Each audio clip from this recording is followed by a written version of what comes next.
Hello, my name is Lynn.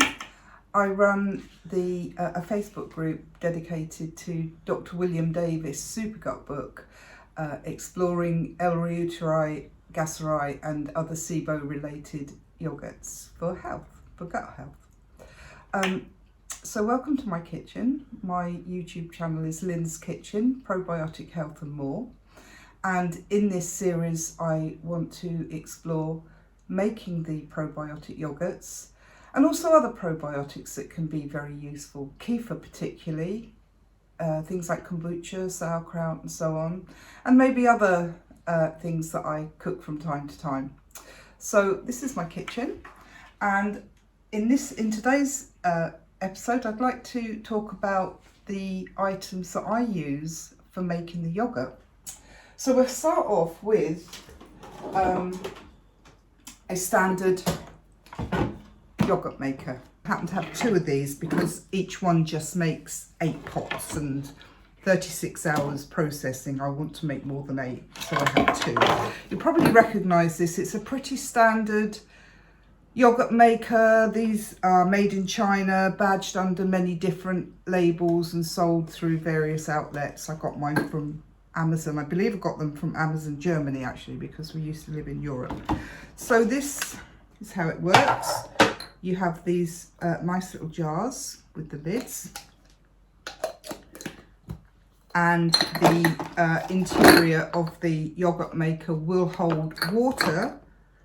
So I make my yogurts, put them in the jars, put warm water around it, and what the water does, it helps to equalize the temperature.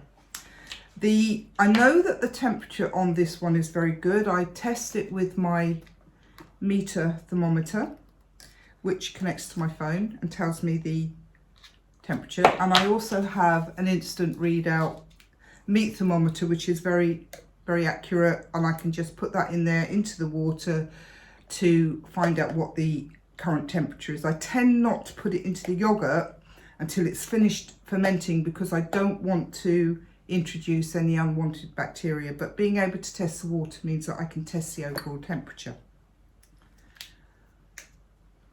So that's it. The yogurt maker, I believe the timer only goes to 12 hours. Most of them only go to 12 hours. I know how long 36 hours is. I know that if I want to finish my yogurt at 8 o'clock, let's say I want to finish it at 8 o'clock on a Wednesday morning, I have to start it by 8 p.m. on a Monday evening. So that then gives it a full 36 hours. This will just keep running. It doesn't switch itself off even when the timer ends. That's all that is. Okay, so one of my favourite ways of making the yogurt, and it allows me to make the yogurt in individual pots, is with a dehydrator.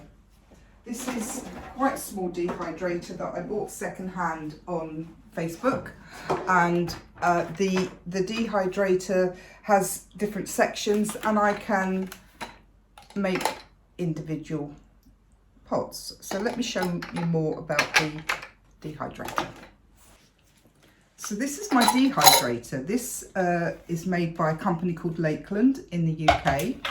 I bought this a couple of years ago. It was secondhand on Facebook and it was just €10. It was very cheap.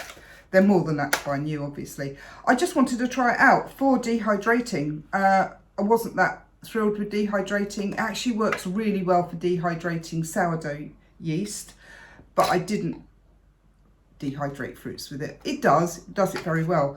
But what I discovered is that this machine runs at exactly 38 degrees centigrade. And again, I test that with my meter thermometer and my instant readout meat thermometer. This is the perfect temperature for making l.reuteri. And these little jars are just the ideal size. I think they're about 120 mils per jar, might be 100 mils, but anyway, it's a very nice size to have for breakfast. So this will hold 24 jars on the 2 layers. I've had to cobble it together a bit. This isn't exactly how it's supposed to fit. The trays are supposed to go up. I've turned one up, one down, one up, one down to hold the jars in place. And I've dropped it, and so I've had to repair it with a bit of tape. but it still works perfectly well. It has this, oh, the lid won't come off now, but it has this lid on that helps to keep the temperature steady, and it does keep a very steady temperature.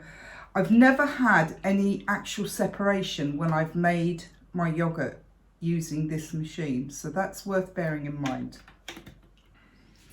So my absolute favourite way of making the yogurt in bulk is with sous vide, and these are a really good way of making the yogurt because you have much more control over the temperature. So I happen to have two sous vide setups. I've got this small box method,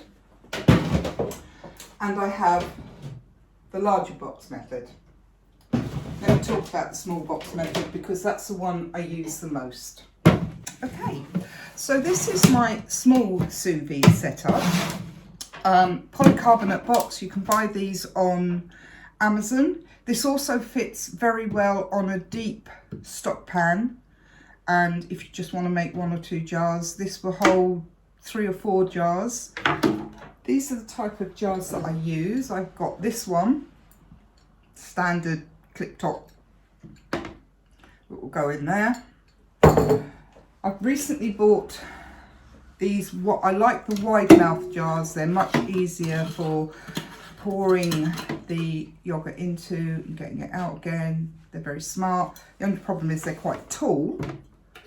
So what I have to do with these is the lid has to go on upside down so that it fits, but it actually fits quite snugly, and that's absolutely fine. I can get at least 3 of these in here. I only have 2 of them, but I could get at least 3, possibly 4 at a squeeze. These are 34 ounce, so, oh, a litre. They hold a litre, which is nearly a quart, I wouldn't fill it up to the top with the yogurt. I'd probably go to about there, so that when the jar is in the pot, the water will come up to that level. Now the sous vide sticks that I have, I've got 2. Taken the big one out of the other polycarbonate box. This one is the Anova. Costs a lot of money. I think it cost me £180 in the UK. They're very good, fantastic sous vide stick. Connects to my phone. I can monitor the temperature on my phone, and it will warn me once it gets close to the end, and this will go to 36 hours easily. This one, it's a Chinese make that I bought on Amazon. It cost £60, so it was 1/3 of the price of the Anova. Works exactly the same. It is very accurate with its temperature control. I can reduce the temperature on it low enough for the probiotic yogurts. I think it goes down to 25 centigrade. I'll have to calculate what that is in Fahrenheit. But so the Anova will go down to a very low temperature. The Chinese one will go down to a very low temperature. They're very accurate. I test them with my meter thermometer and my instant readout thermometer. Have no problems with both of them. Longevity, I don't know. I've had both of these about 2 years. I ended up getting 2 because the process takes 36 hours, and if I want to cook with my sous vide, which I often do, then it's tied up for 36 hours. And so I got myself a cheap one just so that I could cook whatever I wanted to cook in the meantime. They work brilliantly. They're very, very good. I've had them a couple of years. They're fantastic. Okay, so those are the 3 methods that I use to make the l.reuteri, l.reuteri and the Sibo Yogurts. As I've mentioned on the Facebook group recently, I had a lovely conversation with Dr. William Davis yesterday. We talked about the upcoming chat I'm going to have with him live on YouTube on the 25th of February at 12 noon CST, which is about 6 p.m. in the UK, which is where I live. So I hope to see you on the Facebook group. Please subscribe to my channel if you can. It will really help me grow the channel if I could get some subscribers. And I'll see you next time.